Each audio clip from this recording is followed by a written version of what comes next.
Bangalore tangin Alfred Puya Comedian Search lang Puya ron reng ruang video lokila eta hi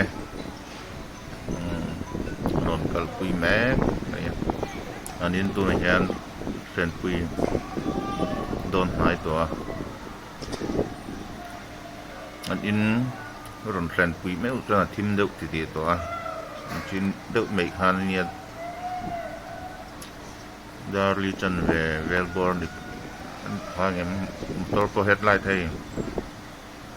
chi tangai to nia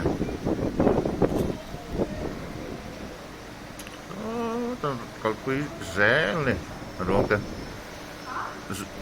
a ruang zui te po an thanem mang reng khop mai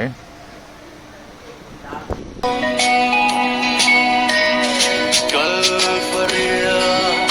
ka seng ro puian van ram kong karong va chuan ta la o katara iram kuntur lang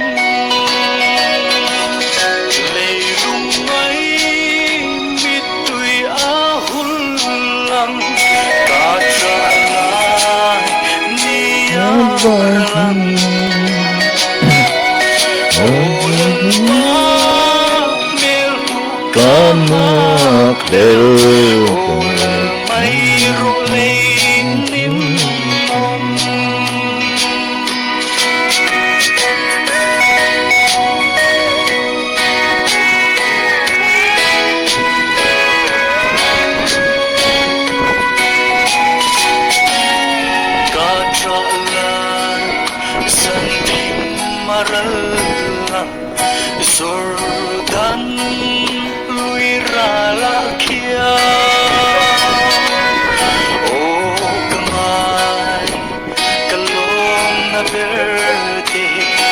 anle maramakia leilungay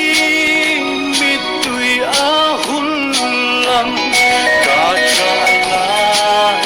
niya ralang olal pa mel buka maklel oral may rolay nimong oing ti nge kasin feam katsung kwan wa makia